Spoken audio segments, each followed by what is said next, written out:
This is a song that intrigued me for years, decades, before I had enough knowledge and technique and stuff to be able to figure it out. This is, of course, Guinevere by David Crosby, recorded on the first Crosby, Stills, Nash album that had stuff like Sweet Judy Blue Eyes and Wooden Ships and You Don't Have to Cry and Helplessly Hoping and Long Time Gone, and fabulous album. So if you don't have the album, you got to get it.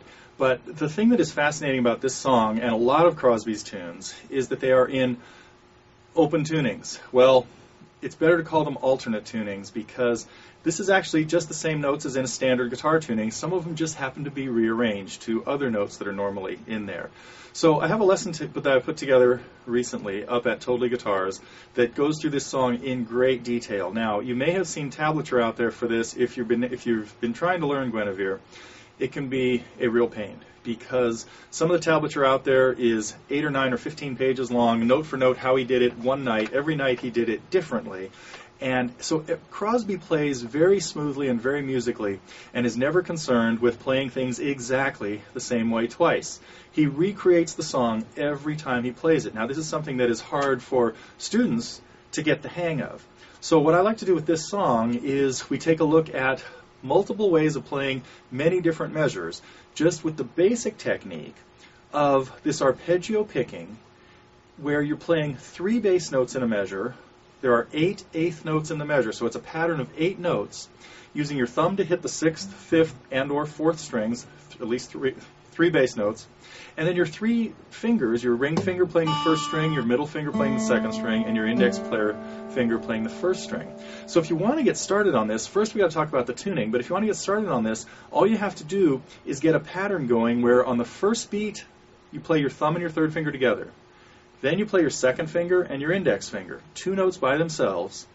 Then you repeat that pattern, thumb and 3rd finger together, then your middle finger, then your index finger. Then the pinch again, followed by only 1 finger. So the 8 eighth notes in the measure are pinch, middle, index, pinch, middle, index, pinch, middle. I'll show you what that sounds like. For example, in the introduction,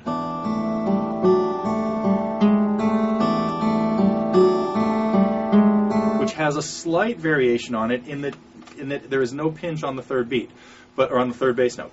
The tuning, though, sorry to keep you hanging on how to tune it. It's very simple. You tune the first 2 strings each down a whole step. So the A string, the B string goes down to A. The 2nd string goes down a whole step, and then the 1st string goes down a whole step. The easiest way to do this, if you don't have an electronic tuner, is the 2nd string that is normally tuned at the 4th fret of the 3rd string, tune it to the 2nd fret.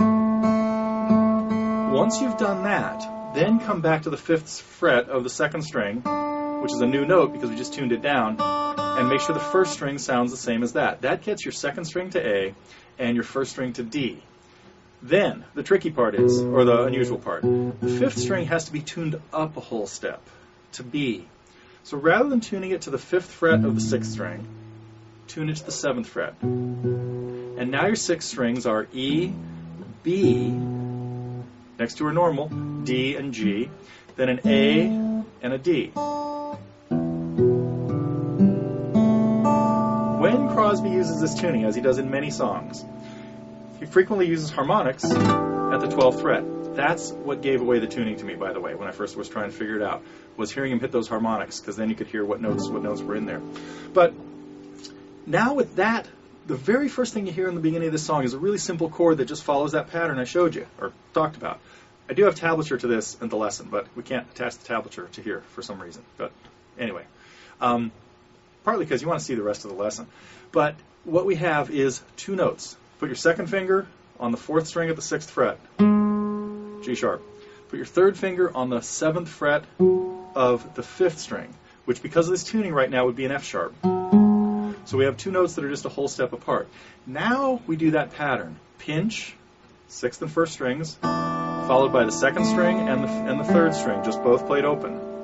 Now the next 3 notes are the same thing except the bass note changes to the 5th string. Then the 4th string alone played with your thumb, and the 2nd string played alone with your middle finger.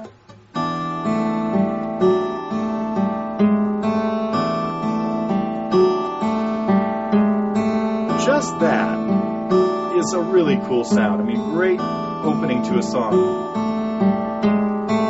Anyway, that is what's happening at the very beginning and the very end, or you can use it as the outro to Guinevere too. So in the lesson, we talk about some of the different places where this song appeared. Again, it first showed up on that Crosby, Stills, Nash album, this one that you hopefully have. It also showed up on a later. They performed it later.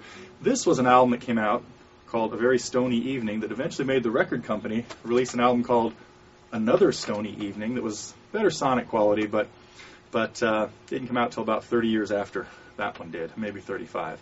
So if you have any of those, or there are plenty of live versions too, of especially Crosby and Nash with their great vocals doing it. So I encourage you to check that stuff out, but if you really want to learn how to play the song, have a very detailed lesson, along with all kinds of hundreds of other lessons, of course, as you probably have heard by now, but over at TotallyGuitars.com. So if you want to learn Guinevere and some other tunes by Crosby, Stills, Nash, and Young, and anybody else that happened to be playing with them at the time, they're all there. Hope you get a chance to come check us out soon.